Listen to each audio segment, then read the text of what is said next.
शंखनाद भ्रष्टाचार के खिलाफ सबसे आगे। श्री कृष्ण की, श्री राम और श्री कृष्ण की अवतार भूमि भारत में जहाँ देवता भी जन्म लेने को तरसते हैं, वहाँ मेरा जन्म हुआ है। फिर मैं गाय के वाइब्रेशन से उसके कैंसर जैसे भयंकर रोग भी ठीक हो जाते हैं। आज जो विदेश में अगर हम जाएं तो काउ कडलिंग नाम की एक थेरेपी चली जाती है वहाँ, जहाँ पास लोग जो है गौ माता से गले मिलकर अपने स्वास्थ्य को और ज़्यादा हेल्थ को और ज़्यादा इम्प्रूव करते हैं। और वही चीज़ जो भारतीय संस्कृति वो लेके गए हैं, वो चीज़ यहाँ भारत में लागू नहीं की जा पा रही है। मैं यही कहना चाहूँगा कि कृष्ण मिश्री से दबाव बना के हमारी देश की संस्कृति को बचाएं, हमारे देश को आगे बढ़ाएं। हमारे अंदर जो जागरूकता है हिंदू हमें करते ही जो मुस्लिम हमेशा एक साथ होकर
तो नमस्कार दोस्तों, मैं अभी यहाँ पे श्री कृष्ण गौशाला मंदिर के पास आया हूँ और यहाँ पर मैं आपको दिखाना चाहता हूँ कि ये गुरुकुल के बच्चे हैं जो गौ माता की परिक्रमा कर रहे हैं।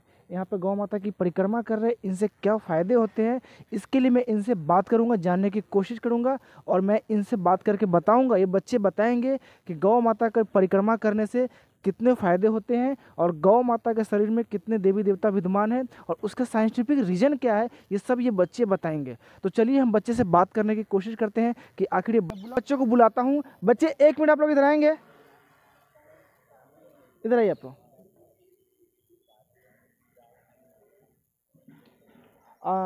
आइए देख, इधर आइए, आप भी आइए, आप भी यहाँ पर लाइन लगी है। सब थोड़ा एक बार लाइन से खड़े हो जाइए। हाँ, पीछे आगे पीछे सब खड़े हो जाइए। आइए और भी बच्चे आ जाए सब जरा पीछे से।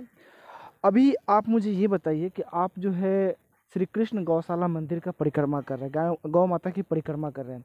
ये परिक्रमा करने से आपको क्या फ़ायदा होता है?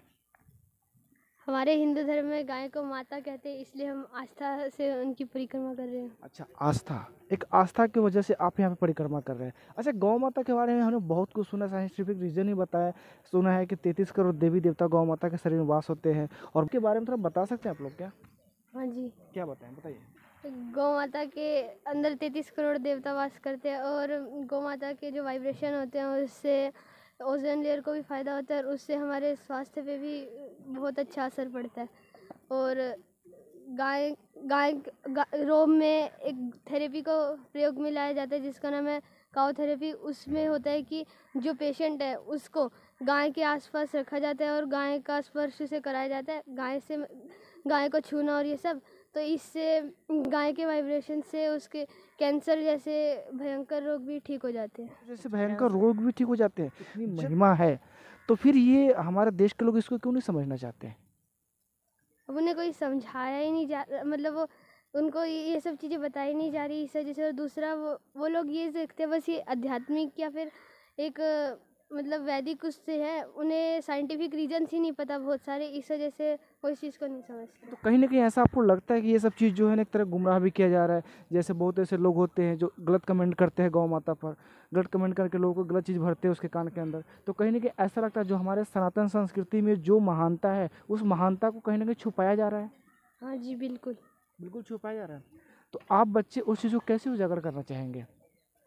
हम बच्चे उस चीज़ को लोगों के प्रति जागरूकता फैला के कि गौ माता को हमारे गौ माता के प्रति हमारी प्रेरणा जो है, आस्था जो है और बढ़े, इसका है। क्योंकि भारतीय संस्कृति में देखा जाता है कि आज जो विदेश में अगर हम जाएं तो कॉ कडलिंग नाम की एक थेरेपी चली जाती है वहाँ, जहाँ पास लोग जो है गौ माता से गले मिलके अपने स्वास्थ्य को और ज़्यादा, हेल्थ को और ज़्यादा इम्प्रूव करते हैं। और वही चीज़ जो भारतीय संस्कृति वो लेके गए हैं, वो चीज़ यहाँ भारत में लागू नहीं की जा पा रही है। अच्छा, मतलब कहना ही चाहते कि भारत में लागू नहीं होते, अदर कंट्री में लागू होते हैं। इसके पीछे बहुत सारी मिशनियर्स या फिर मुस्लिम कंट्रीज ऐसा कुछ का हाथ हो सकता है, क्योंकि उन्होंने जब इस चीज़ को, आप इंटरनेट में सर्च कर सकते हैं, उसने जब लागू किया इस बात को, तो उसके जस्ट 2 दिन बाद उस चीज़ को बंद कर दिया गया। भारतीय संस्कृति में, भारत जैसे देश में जहाँ गाय को माता के समान माना जाता है, वहाँ गाँव कडली मतलब गाँव के प्रति संवेदना जागृत हो हम लोगों को, इस वजह से काउ कडलिंग करके थेरेपी उन्होंने लॉन्च की थी। लेकिन 2 दिन बाद उन्होंने बंद करना पड़े। बाद में इसका रीज़न आया कि ऊपर से प्रेशर आया था कि इस चीज़ को बंद किया जाए। तो आप समझ सकते हैं कि ये चीज़ कहाँ से हो सकती है। तो लोगों को तो समझना पड़ेगा ना, कहीं के गाँव काउ थेरेपी के बारे में आपने बताया, अगर इससे बेनिफिट्स होता है, फ़ायदा होता है, और बहुत ऐसे महामारी है, जैसे मैंने भी सुना है कि बहुत ऐसे महामारी है जो गाय, जहाँ पे अगर गाय को पालते हैं वहाँ से बहुत ऐसी महामारी जो है दूर चली जाती है, हट जाती है। जैसे भूकंप वाली बात हो, कुछ कैंसर होता है, कुछ ऐसे बहुत से ऐसी बीमारी के बारे में बताया गया था कि जहाँ पे गाय का वास होता है वहाँ पे बहुत से ऐसे महामारी जो होता है वहाँ से ख़त्म हो जाती है।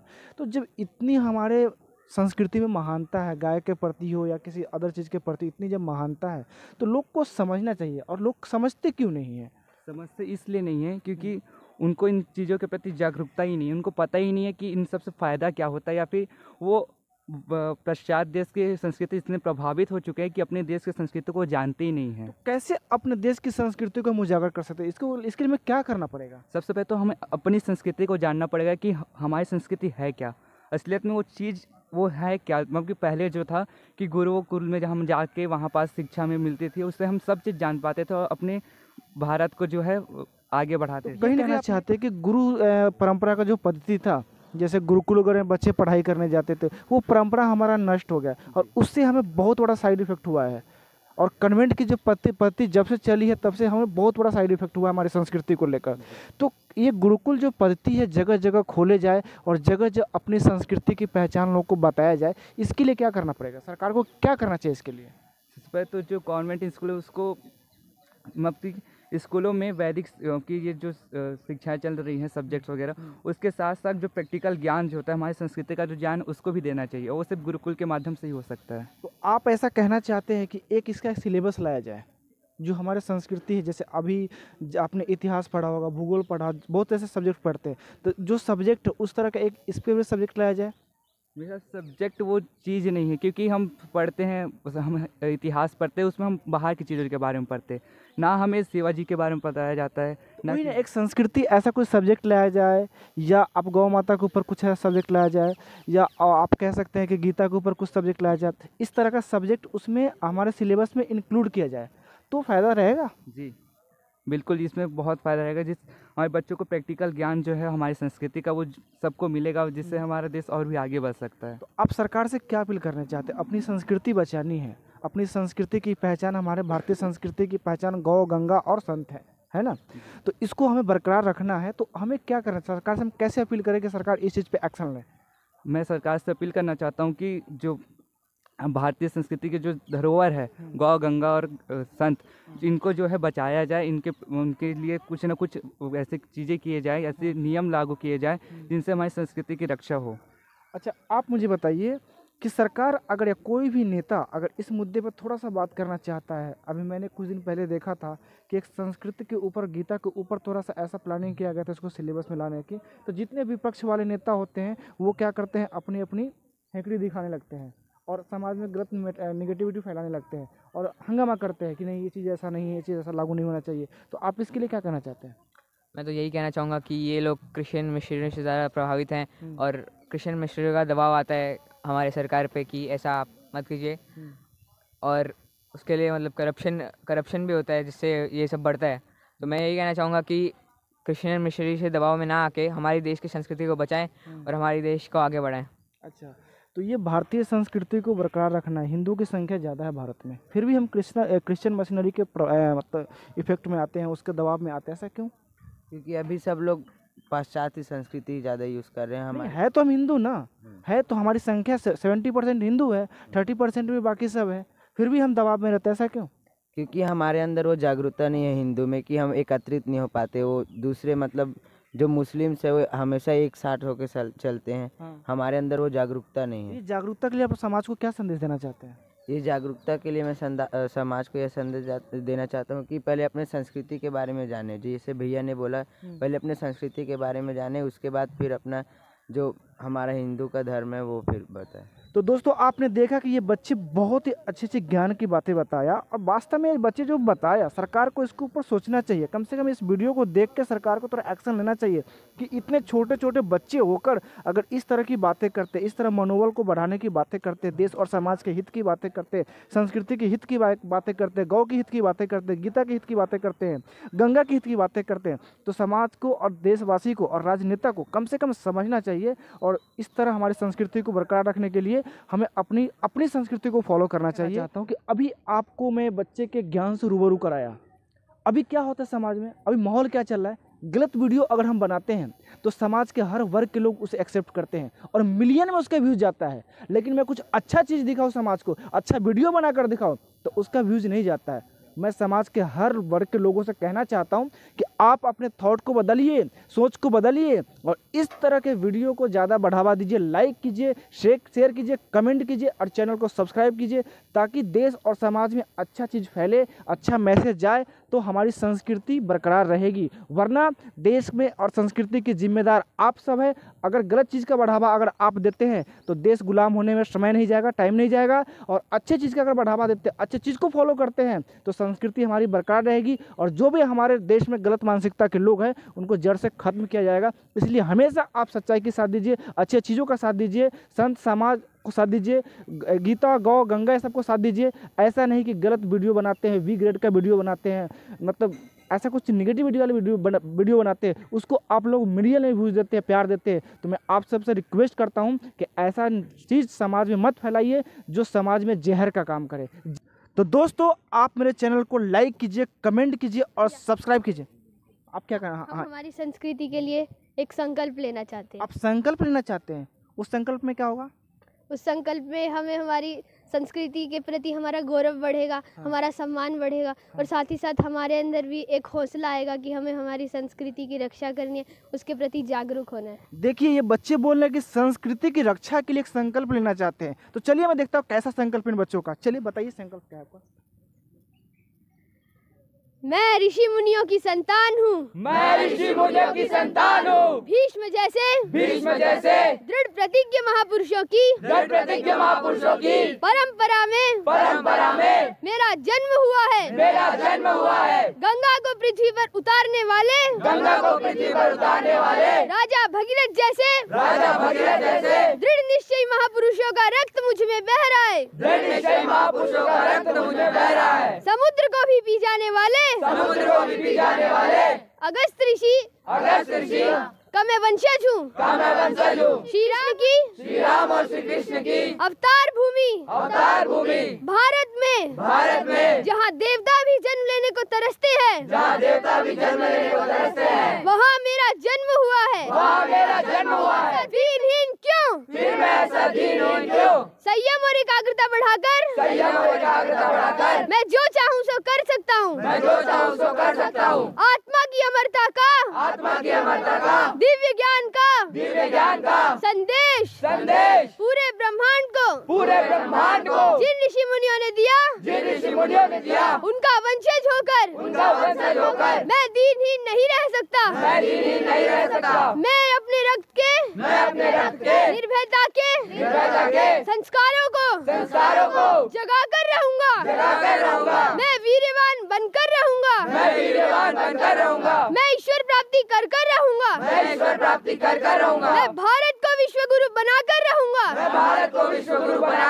हरिओम माँ, हरिओम माँ, हरिओम माँ। तो दोस्तों आपने देखा, ये है गुरुकुल की पहचान और ऐसे बच्चे ही हमारे देश को विश्वगुरु बनाएगा। अब देखिए कितना बड़ा तगड़ा संकल्प बच्चों ने लिया।